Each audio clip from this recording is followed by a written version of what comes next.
Good morning, fellow RVers.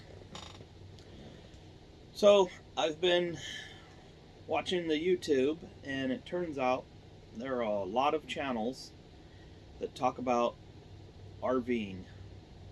A lot of good and interesting channels that talk about RVing. And a lot of them say, just get started, and then give a lot of good advice. But how do you just get started? There's a lot to think about. Do you have pets? Do you have kids? Are you going to be full time, most time, sometime, part time? What do you plan to do?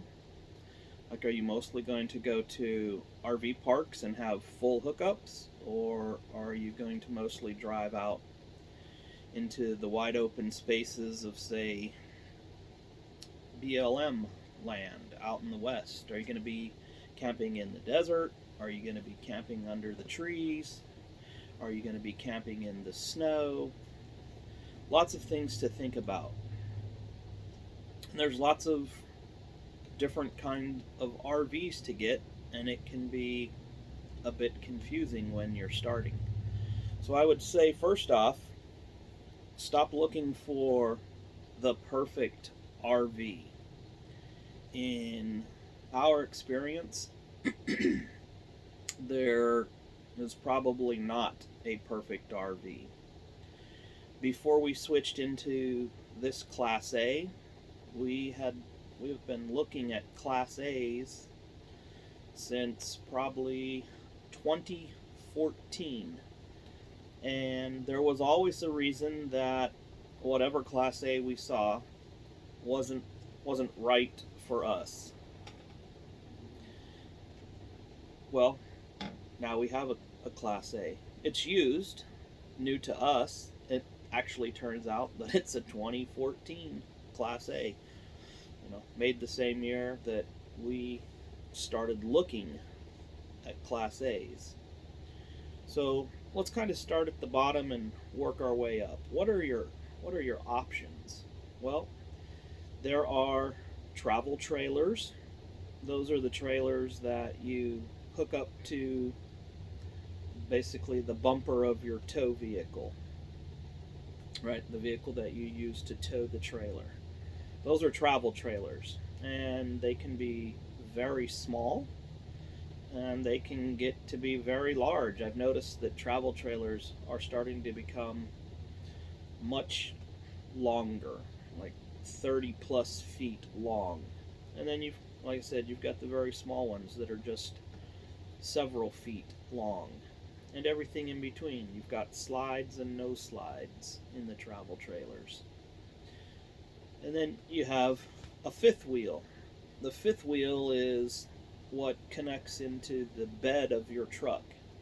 Think more like how a semi-truck connects the trailer. That's the way a lot of fifth wheels are connected. Now there's some other options, like a gooseneck type of connection or a ball connection, where you can have that ball in the bed of your truck and connect that way. I've never had a fifth wheel. I think that for the money, you can get the most RV for the least cost in a fifth wheel. But I already have a truck that can pull a fifth wheel. So if you don't have a truck that can pull a fifth wheel and you want a fifth wheel, that truck will be another expense for you. And we'll talk a bit more about that, because when you're buying a travel trailer or you're buying a fifth wheel, the person selling you that product, well, their job is to sell that product. So they may tell you that your truck can tow this trailer, and that may be right. But you should know, right? You should have consulted your truck's owner's manual. You should have looked at the label inside the door panel, usually on the driver's side, that tells you the capacity of your truck that you have, or the capacity of the truck that you will get. And if that trailer sitting on the lot or wherever you are looking to buy it can be pulled by your truck at its dry weight or its empty weight, great. You can drive it off the lot and probably be safe with it.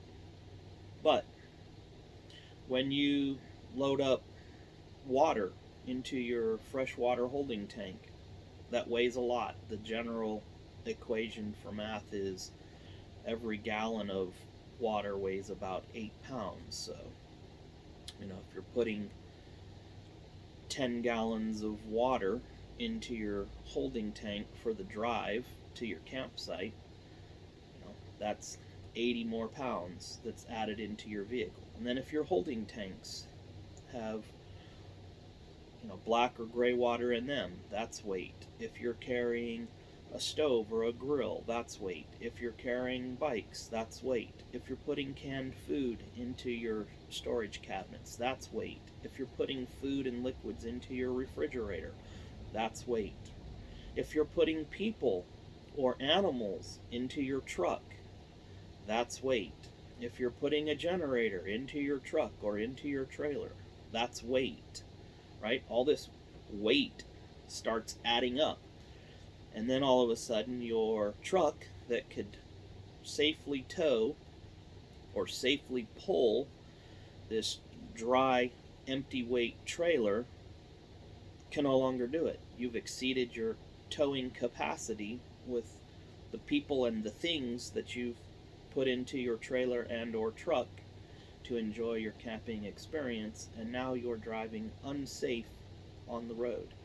And it's not just unsafe for you, it's unsafe for everybody else who is on the road, because should you have an accident, it will likely cause other people to have to react to your accident and perhaps become involved in your accident. So I would suggest that if you currently have a truck and you plan on getting a travel trailer or a fifth wheel, that you know and understand the capabilities of the truck that you currently have to tow, and that you get a trailer or fifth wheel that is well inside the capacity of your towing vehicle.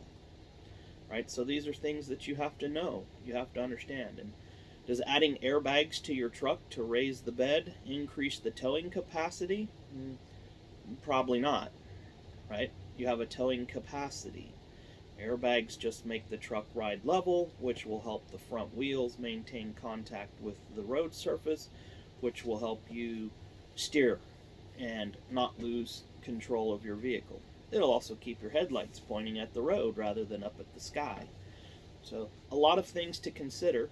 There's nothing wrong with a travel trailer or a fifth wheel. Like I said, the first thing that we bought was a travel trailer, and it was within the capability of my Ford F-250 gas pickup at its empty weight, and it was just within. So if I added things to the trailer or truck to go camping, it would have exceeded the weight, which is why I purchased a new to me, it was used, a used larger diesel engine dually truck, so that I could tow that trailer well within the truck's capabilities, even loaded up with the freshwater tank full. It was still well within the capability of that truck.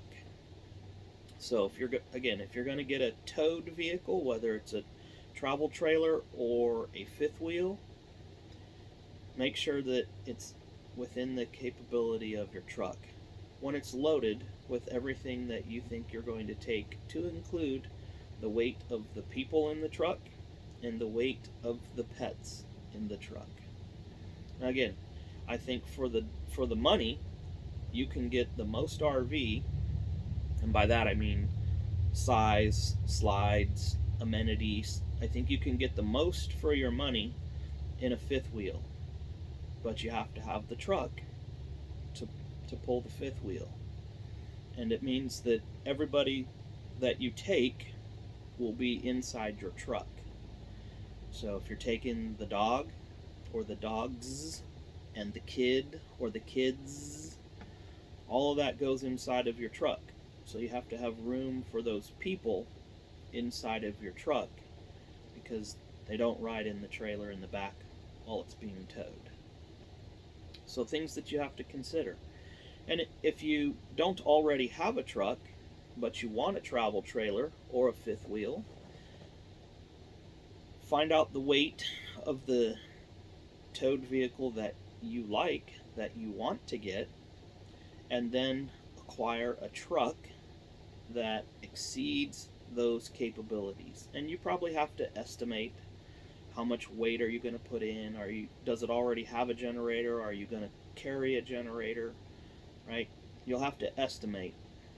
But if you get something like a 350 or 3500 diesel pickup, or if you get a dually diesel pickup, you will probably, in most cases, be within the weight limits. Now, you need to check. I'm not an expert on towing, but I do tow travel trailers that I have owned and still own. And again, I use a 2005 GMC 3500 diesel Duramax that is more than capable of towing my truck. Another thing to think about is the expense of gas, right? How much gas are you going to use towing? How much does gas cost? Diesel costs more than gas now. So what does it take to fill your tank? How many miles per gallon are you going to get? A general rule of thumb is you're probably getting around 8 or 9 miles a gallon. Some may get a little more, some may get a little less, but you're going to have to add the cost of that diesel fuel. And if you have a newer diesel truck, you're going to have to add the cost of the DEF that you have to add into your truck when you fuel up. You have a DEF tank. Mine, as a 2005, doesn't have a DEF tank. I don't deal with that. But newer trucks, you'll have to add that expense as well. So then what's next? If a travel trailer or a fifth wheel's not for you for whatever reason, then you might look at a Class B. A Class B RV is one of those vans that you see. It's usually like a van-sized vehicle. They're nice, but they're small. There's not a lot of storage space in them.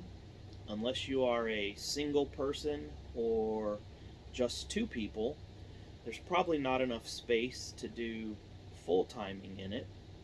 If you are a single person or just two people, there probably is enough space, right? That'd be some tiny house living with the benefit of being able to drive your house wherever you want, whenever you want. But a lot of the storage capacities on those are small, right? You're not going to have a large refrigerator. You're going to have a very small freezer. The water holding tanks, very small capacity. You may or may not have a wet bath. You probably do have a wet bath. And a wet bath just means that the bathroom sink, the toilet, and the shower are all in the same confined space. So when you brush your teeth at the sink, it's like using a small bathroom sink. When you use the toilet in the bathroom, it's like a small toilet in a small bathroom.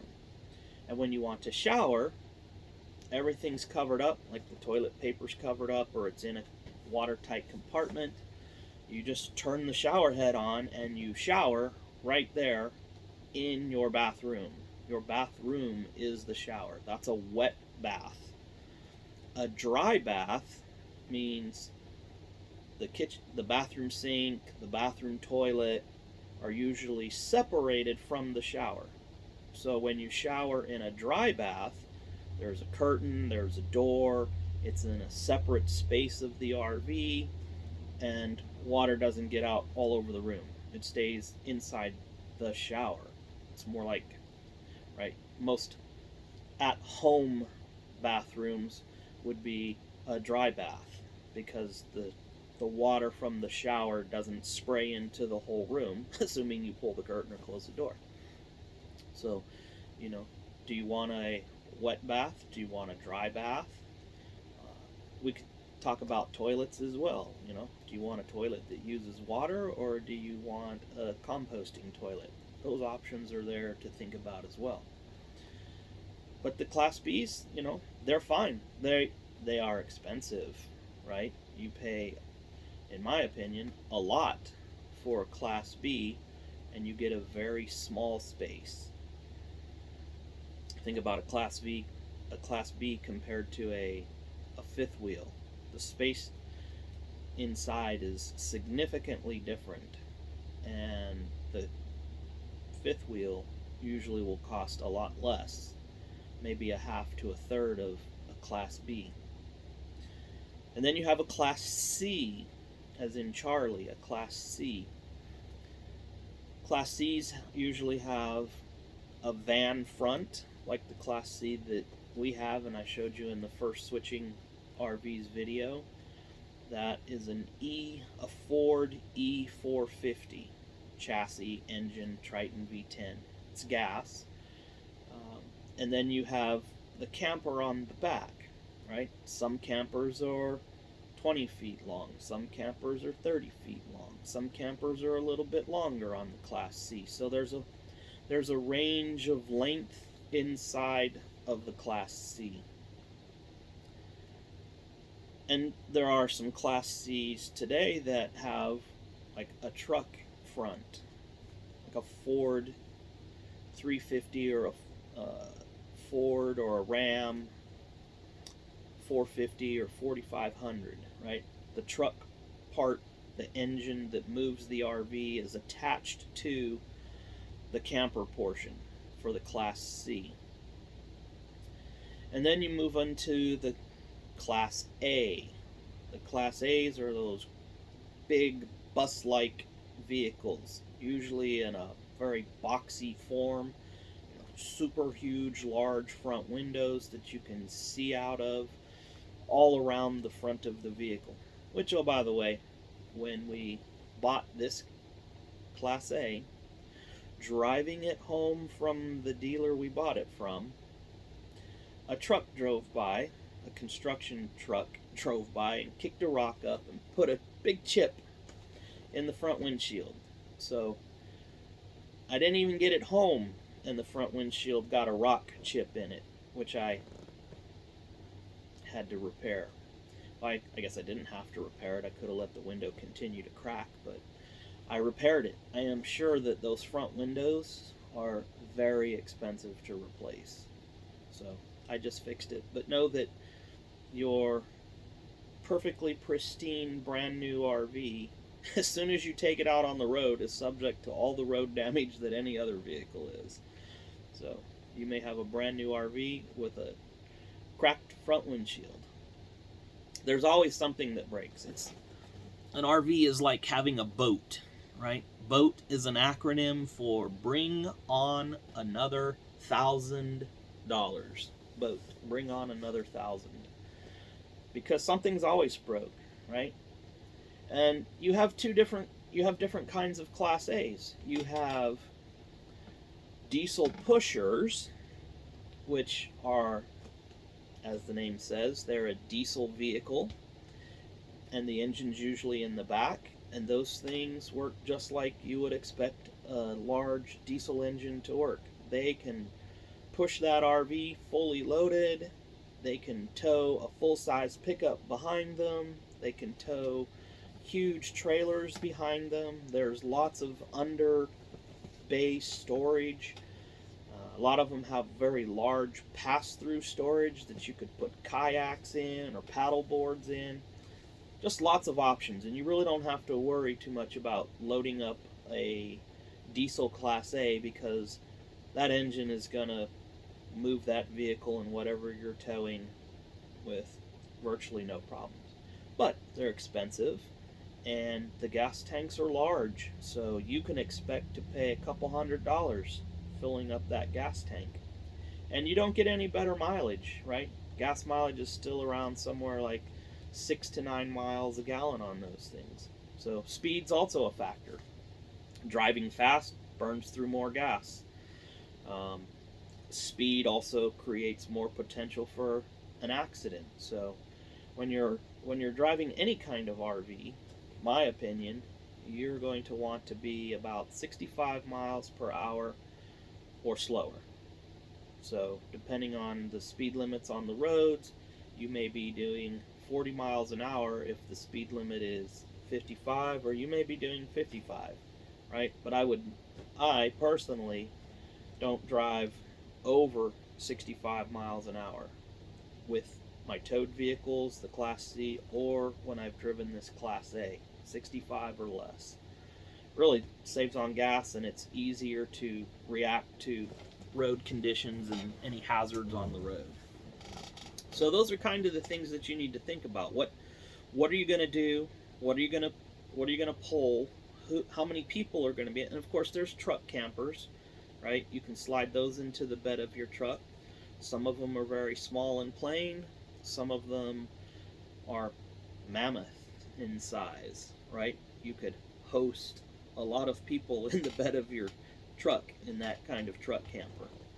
And those of you who know will know. But there's advantages and disadvantages to the truck campers as well. So the first thing to do is figure out what you want to use your RV for. What you mostly don't want to do is buy a very expensive RV and then have it parked somewhere for years and years, right?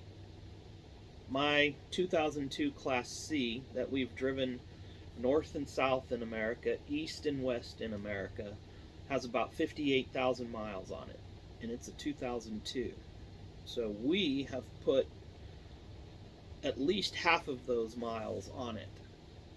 So what happens is people buy some type of RV and they park it, or they put it at a storage unit, and most of the year it just sits there, and you pay a monthly mortgage, you make a monthly payment on that vehicle, you pay for the insurance on that trailer or that camper, and you don't hardly use it. So if you have money to burn, that might work for you. But if you're going to invest in some sort of RV, I think that it would be best to use it. Get out and use it. Do more than just park it on your driveway or at a storage lot. You could rent it out. You could use it yourself.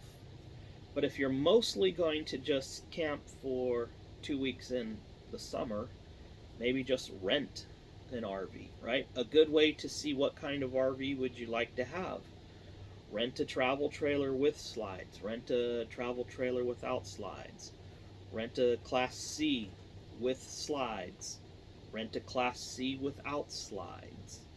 Rent a Class A, right? Find out if you need or want a generator before you buy a travel trailer or a class or a fifth wheel that does not have a generator. So let's wrap the video up. The considerations that you need to go through will lead you to what kind of RV should you get.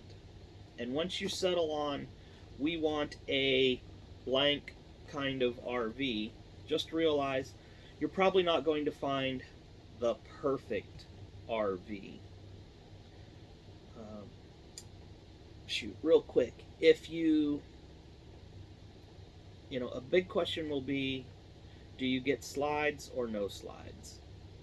Every RV that we've had was no slides, except for this Class A that we just got, that has 2 slides.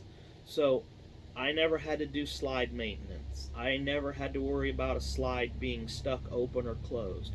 I never had to worry about putting a slide out to get to the bathroom or to get to the refrigerator or to get to the stove, because the RVs that we had were built to be used with no slides. So total access.